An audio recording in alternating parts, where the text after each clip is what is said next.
Mapalad ang mga tao na nakasumpong ng karunungan dahil sa pag-aaral natin, sa pagsunod natin sa salita ng Diyos. Hindi nga natin maiwasan kapupuutan ng sarili nating mga pamilya at sarili nating mga kamag-anak, mga kaibigan. Sa atin yun dahil pag kasama natin ang Diyos, tayo nananalig sa Kanya, handa nating tiisin ang lahat. Sabi nga sa Mateo 10:22 hanggang 36, "At kayo'y kapupuutan ng lahat ng mga tao dahil sa aking pangalan. Katapwat ang magtitiis hanggang wakas ay siyang maliligtas. At ang magiging kaaway ng tao ay ang mga sariling kasambahay."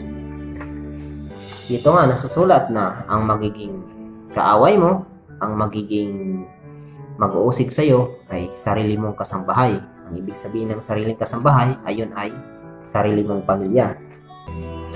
Mga pagsubok rin yun na darating sa buhay mo, mga tukso na kung mahina ka sa mga pagsubok sa buhay, dadala sa iyo ng pagkabuwal. Pag ikaw ay mahina ka sa tukso na iyong pinagpagalan na dapat mong ingatan sa iyong puso. Ikaw ay nagtitiis ng tukso, kaya habang tayo'y nabubuhay, makinig tayo sa aral ng Diyos, sa puso natin, at yun ay pag-ingatan natin, mga kapatid. Ay makisama sa mga dati nating kaibigan o sila ay mga liko sa katwiran.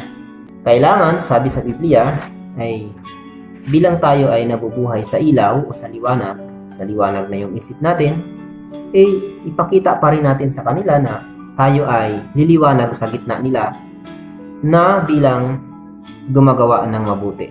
Sapagkat ito ay nasasabi rin sa Biblia sa Filipos 2:15, upang kayo'y maging walang sala at walang malay, mga anak ng Diyos na walang dungis sa gitna ng isang lahing liko at masama, na sa gitna nila ay lumiliwanag kayong tulad sa mga ilaw sa sanglibutan.